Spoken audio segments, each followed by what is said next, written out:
ಪೈಥನ್ನಲ್ಲಿ ಬರುವಂತಹ variable concept ಏನು ಅಂತ ಅರ್ಥ ಮಾಡ್ಕೊಳ್ಳು. ಸೊ ನಾರ್ಮಲಿ ವೇರಿಯೇಬಲ್ಸ್ ಪೈಥನ್ಗೆ ಸೀಮಿತವಾಗಿರೋದಿಲ್ಲ. ಈವನ್ ನೀವು ಯಾವುದೇ ಪ್ರೋಗ್ರಾಮಿಂಗ್ ಲ್ಯಾಂಗ್ವೇಜ್ ಕಲಿಯೋದಿದ್ರು ನಿಮಗೆ ವೇರಿಯೇಬಲ್ ಕಾನ್ಸೆಪ್ಟ್ ಅರ್ಥ ಮಾಡ್ಕೊಳ್ಳೇಬೇಕು. ಸೊ ನಾವು ಫಸ್ಟ್ ಸ್ಟೆಪ್ ಪೈಥನ್ನಲ್ಲಿ ವೇರಿಯೇಬಲ್ಸನ್ನು ಹೇಗೆ ಬರೆಯೋದು ಅಂತ ನೋಡುವ. ಅದಾದಮೇಲೆ ಇಂಟರ್ನಲ್ಲಿ ಪೈಥನ್ ಹೇಗೆ ಅದನ್ನು ಸ್ಟೋರ್ ಮಾಡ್ಕೊಳುತ್ತೆ ಮತ್ತು ಅದು ಯಾಕೆ ಯೂಸ್ ಮಾಡಬೇಕು ಅನ್ನೋದು ನಾವು ಟ್ರೈ ಮಾಡಿ. ಸೊ ನಾನು ನನ್ನ ID ಪೈಚಾರ್ಮ್ಗೆ ಹೋಗ್ತೇನೆ. ಅಲ್ಲಿ ನಾನು ಫಸ್ಟ್ ನನ್ನ ವೇರಿಯೇಬಲ್ನ ಡಿಫೈನ್ ಮಾಡ್ತೇನೆ. Okay, so say age equal to 45. So equal to ಅನ್ನೋದು ಒಂದು ಅಸೈನ್ಮೆಂಟ್ ಆಪರೇಟರ್. ನಾವು 45 ಅನ್ನುವ ನಂಬರನ್ನು ಏಜ್ ಅನ್ನುವ ವೇರಿಯೇಬಲ್ಗೆ ಸ್ಟೋರ್ ಮಾಡ್ತಾ ಇದ್ದೇವೆ.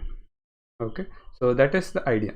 ಅಂದರೆ ನಾವು ವ್ಯಾಲ್ಯೂ ಇರೋದು 45, ಅದನ್ನು ಏಜ್ ಅನ್ನುವ ಟ್ಯಾಗ್ ಲೈನ್ ಕೊಟ್ಬಿಟ್ಟು ಸ್ಟೋರ್ ಮಾಡ್ತಾ ಇದ್ದೇವೆ. ಸೊ ಇದನ್ನು ನೀವು ಒಂದು ಬೇರೆ ರೀತಿಯಲ್ಲೂ ಅರ್ಥ ಮಾಡ್ಕೋಬೋದು.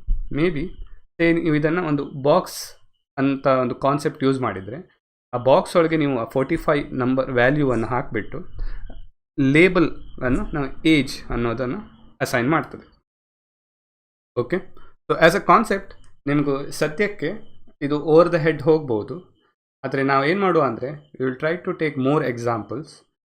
ಇನ್ನೂ ಜಾಸ್ತಿ ಎಕ್ಸಾಂಪಲ್ಸ್ ನೋಡಿಬಿಟ್ಟು ನಾವು ಈ ಕಾನ್ಸೆಪ್ಟನ್ನು ಕ್ಲಿಯರ್ ಮಾಡಲಿಕ್ಕೆ ಟ್ರೈ ಮಾಡುವ.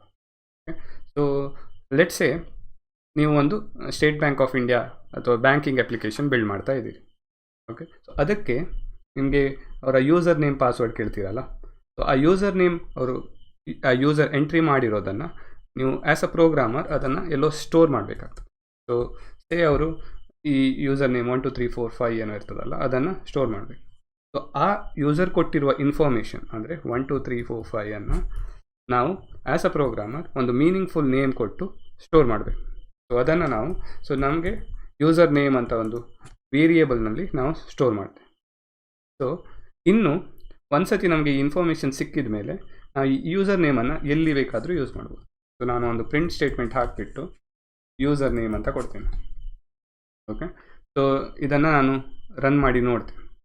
ಸೊ ಇಫ್ ಯು ಸಿ ಈ ಕೊಟ್ಟಿರುವ ಇನ್ಫಾರ್ಮೇಷನ್ ನಾವು ಎಲ್ಲ ಕಡೆ ಯೂಸರ್ ನೇಮ್ ಹೆಸರಲ್ಲಿ ಯೂಸ್ ಮಾಡ್ಬೋದು. ಓಕೆ, ಸೊ ಅದೇ variable concept. So any information, a small bit of ಇನ್ಫಾರ್ಮೇಷನ್ನ ನೀವು ಒಂದು ಮೀನಿಂಗ್ಫುಲ್ ನೇಮ್ ಕೊಟ್ಟು ಅದನ್ನು ನಿಮ್ಮ ಪ್ರೋಗ್ರಾಮಲ್ಲಿ ಎಲ್ಲಿ ಬೇಕಾದರೂ ಯೂಸ್ ಮಾಡ್ಕೊ. ಓಕೆ, ಸೊ ನೆಕ್ಸ್ಟ್ ಸ್ಟೆಪ್ ನಾವು ಈ ವೇರಿಯೇಬಲ್ಸಲ್ಲಿ ಬೇರೆ ಬೇರೆ ಟೈಪ್ ಇದೆ.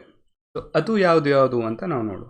ಓಕೆ, ಸೊ ಫಸ್ಟ್ ಥಿಂಗ್ ನಾವಿಲ್ಲಿ ಡಿಫೈನ್ ಮಾಡಿದ್ವಲ್ಲ ಏಜ್ ಈಕ್ವಲ್ ಟು 45 ಅಂತ, ಇದು ಇಂಟೀಜರ್ ಅಂತ ಹೇಳ್ತಾರೆ. ಸೊ ನೀವು ಮ್ಯಾಥ್ಸಲ್ಲೂ ಬರ್ತದೆ. ಇಂಟೀಜರ್ಸ್ ಅಂದರೆ ನಿಮ್ಮ ನಾರ್ಮಲ್ ನಂಬರ್ಸ್. ಸೊ 1 2 3 4 5 ಆದಮೇಲೆ even negative numbers -1 -2 -3. So up to some limit ಈ ಇಂಟೀಜರ್ ವ್ಯಾಲ್ಯೂವನ್ನು ನೀವು ವೇರಿಯೇಬಲ್ ಆಗಿ ಸ್ಟೋರ್ ಮಾಡ್ಬೋದು. Okay, this is one type of variable. It's called integer.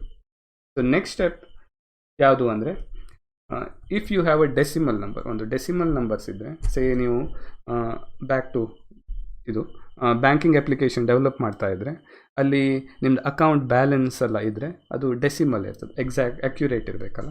So ನಾವು ಅದನ್ನು ಒಂದು ಡಿಫೈನ್ ಮಾಡುವ. ಸೊ ನಮ್ಮ ಬ್ಯಾಲೆನ್ಸ್ 324.24 ಇದೆ. ಅದನ್ನು ನಾನು ಒಂದು ವೇರಿಯೇಬಲ್ಗೆ ಅಸೈನ್ ಮಾಡ್ತೇನೆ, say account balance. So this is called floating point number.